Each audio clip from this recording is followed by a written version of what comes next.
Hello sports fans, welcome to Spruce Sports Central. Today, we're going to be going over Week 3 UFL Power Rankings. So we'll start off by briefly recapping what happened in Week 2 and going over the scores. So we had the Defenders beat the Aviators 44-26, the Storm beat the Kings 19-9, the Gamblers upset the Stallions 22-20, and finally the Renegades beat the Battlehawks 31-15. But diving right into this week's rankings, beating things last or 8th, I've got the Louisville Kings. So the Kings, they dropped to number 8 after they lost to the Storm by a score of 19-9. And this was not a very good game for the Kings, especially offensively, because they had just 9 points, and they don't have a problem at quarterback, because it was a weird situation. Jason Bean, who started Week 1, got to start again this week, and he only played the first 2 drives before they made a quarterback switch and brought in Chandler Rogers. And that was a decision they did not make because of Jason Bean's performance. They just wanted to get a look at Chandler Rogers, which, I understand, but I don't really love the move, because I thought Jason Bean played pretty well in Week 1, and there was really no reason to go away from him. But they wanted to give Chandler Rogers a look, and he played the rest of the first half. Then Jason Bean came back out for the second half, wasn't great, so went back to Rogers. He was okay, then he threw a pick, and then they went back to Jason Bean for the final drive or two, I can't remember. But neither quarterback really looked that great. And I really think there was no reason to go away from Jason Bean, because I thought he played pretty well in Week 1. But now you've got a pretty bad quarterback situation, because Jason Bean didn't look that good, going just 4 for 15, and Rogers wasn't much better, with just 120 yards and an interception. I would still be starting Jason Bean, but obviously we'll have to see what the Kings end up doing, but I just think they've gone from having a solid situation at quarterback, because, obviously, as I said, Jason Bean played pretty well, to now having a quarterback controversy and just making it a complete disaster. And it's also not like you have a good run game to fall back on, because this run game has been awful over the first 2 weeks. As this past week, they ran for just 26 yards, and they've run for just 73 yards in the first 2 games combined. So I really worry about this offense. Now, the defense for the Kings, they were okay, allowing just 19 points, and they got an interception late in the fourth quarter, but overall, I don't think this team is great. I think they hurt themselves with that quarterback decision, and after the loss, I've got them at number 8. 7th, I've got the Aviators. The Aviators, they're at number 7 after they lost to the Defenders by a score of 44-26. And this wasn't their best game for the Aviators. The offense, they were pretty solid, scoring 26 points, and quarterback Jalen McClendon, he had 3 touchdowns, 2 passing, 1 rushing, but I don't think the offense reached anywhere close to their potential in this game, because their pass protection was awful, and I don't think they ran the ball nearly enough. Although when they did run the ball, they had great success, as they ran for 160 yards and 2 scores on 6.4 yards per carry. So moving forward, I definitely think this is an offense that needs to be focused on running the football, because 1, they're really good at it, and 2, they can't protect the quarterback. So this definitely needs to be a run-first offense going forward. Now, the defense for the Aviators, they were awful. They allowed 44 points, they were absolutely run over, allowing 229 rush yards, and this run defense has now been run over back-to-back weeks. So, the Aviators, I still think this is a team that's got a lot of potential, because their offense looks like they could be really good if they can actually pass block at least decently well. But I still think this team has a lot of potential to turn things around, but after the first 2 weeks, they're 0-2, and I've got them at number 7. 6, I've got the Houston Gamblers. So the Gamblers, they move up a couple spots from number 8 to number 6, after they beat the Stallions by a score of 22-20 on a walk-off field goal from kicker John Hoyland. And he was actually great, as he went 5 for 5 on field goals, including a 50-yard field goal to win the game. And he was a major reason the Gamblers won.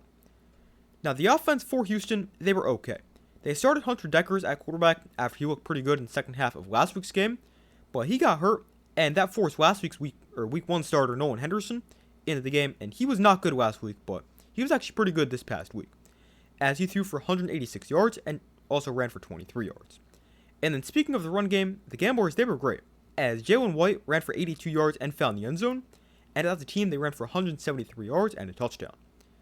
But while the offense, they were pretty good, and they moved the ball fairly effectively, they were not good in the red zone, going just 1 for 6, and that's a big reason they kicked 5 field goals. Now, the defense for the Gamblers, they were pretty good, as they allowed just 20 points, and they also forced 2 turnovers. But this was a nice win for the Gamblers, being able to upset the Stallions, and it's their first win of the year, and now they're 1-1. Now, both the Stallions and Gamblers are at 1-1, so you could say the Gamblers should be above the Stallions, but I've still got the Gamblers at 6, and I'm not completely sold on them, because I still don't love their quarterback situation, and I'm still not the biggest fan of Nolan Henderson, because even though he was pretty good, we've seen this in the past from him. He'd play a good game, but then he's just not be consistently followed up with other good games. So I do want to see more of Nolan Henderson and consistency on a game-to-game basis, but if he can play well, this team could be good. But as of now, I've got the Gamblers at 6. Number 5, I've got the Battlehawks. The Battlehawks, they fought at number 5 after they lost to the Renegades by a score of 31-15. And the Battlehawks, they weren't that great. The offense was not that impressive, scoring just 15 points, and I'm starting to worry about this offense a little bit, because the run game wasn't great with just 47 yards, and Brandon Silvers didn't throw the ball that well with 2 interceptions. Now, the defense for the Battlehawks, they weren't great, allowing 31 points, although despite allowing 31 points, I still think this defense is quite good. I think they were just playing a Renegades offense that is insane to start the year. But the Battlehawks, they really need to figure things out offensively, but I still think this defense is really good, and they're still a pretty solid team. I've got the Battlehawks at number 5. Fourth, I've got the Stallions. The Stallions, they fought at number 4 after they lost to the Gamblers by a score of 22-20. And this was not a great game for the Stallions. Offensively, they were okay, and actually moved the ball at a decent rate with 6.2 yards per play, but the offense still only scored 20 points. Now, quarterback Matt Corral was pretty good, as he threw for 226 yards and 2 touchdowns, but he did throw 2 interceptions, one of them was a costly one in the fourth quarter. Now, the run game for the Stallions, they weren't great, as they ran for just 62 yards on 3.4 yards per carry. But this is Stallions' offense that I still think is pretty good, and if they didn't throw those two interceptions, they definitely would have won this game, and probably would have scored over 30 points. So, I'm not that worried about this offense, even though it wasn't their best game. Now, the defense for the Stallions was not amazing, but not terrible, as they allowed 22 points, but they were great in the red zone, allowing just 1 touchdown and 6 red zone trips. Although, they couldn't really stop the Gamblers from getting to the red zone, as they allowed over 400 yards and 173 yards on the ground. But despite the loss, I still think the Stallions are good, but going to be interesting to see how they respond, but I've got the Stallions at 1-1 at number 4. Number 3, I've got the defending champs, the DC Defenders. So the Defenders, they move up to number 3 after they get a nice win over the Aviators, winning 44-26. And this was a great bounce back win after a pretty bad performance in week 1.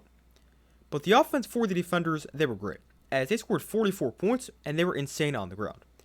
As running back Deion Jackson ran for 97 yards and 3 scores on just 11 carries, and as a team, the Defenders ran for 229 yards and 4 touchdowns on 6.4 yards per attempt. And the pass game for the Defenders wasn't insane, and they didn't really ask Jordan Ta'amu to do that much, but he did what they asked him to, throwing for 99 yards, touchdown, and an interception. And then the defense for the Defenders wasn't the greatest, allowing 26 points, but their pass rush was pretty good, although the run defense, not very great. But this was a nice bounce back win for the Defenders. Their offense looked a lot better, and I still think this team's going to be very good. I've got the Defenders at number 3. Second, I've got the Orlando Storm. The Storm, they move up to number 2 after they beat the Kings by a score of 19-9. And this is a pretty good game for the Storm. The offense, they were okay with 19 points, although should have had more if Jack Plummer didn't throw an interception in the end zone. But overall, Plummer was pretty good with 182 yards, 2 touchdowns, and an interception. And it's a good thing they did throw the ball well, because their run game wasn't that effective with just 2.6 yards per attempt. And then the defense for the Storm, they played really well, as they allowed just 9 points and did not allow a touchdown. But the Storm, they're now 2-0, and because they are 2-0, I do have them at number 2, although I'm still not completely sold on them as a good team, because right now, their only 2 wins are against the only 2 winless teams in the UFL. But the Storm, because they are 2-0, I do have them at number 2. And coming in at number 1, I've got the Renegades. The Renegades, they remain at number 1 after they beat the Battlehawks by a score of 31-15. And this was another good game for the Renegades. Quarterback Austin Reed continued to have a great start to the year, and after setting the UFL regular season passing record last week, this week comes out and ties the UFL record with 4 touchdown passes. And so far through 2 games, he's thrown 7 touchdowns and just 1 interception. So it's definitely looking like the right choice to go with Austin Reed over Luis Perez at quarterback for the Renegades. And then receiver Tyler Vaughn's also had a huge game with 11 catches for 146 yards and 3 touchdowns. And his 3 touchdown catches are the most in a single game in UFL history.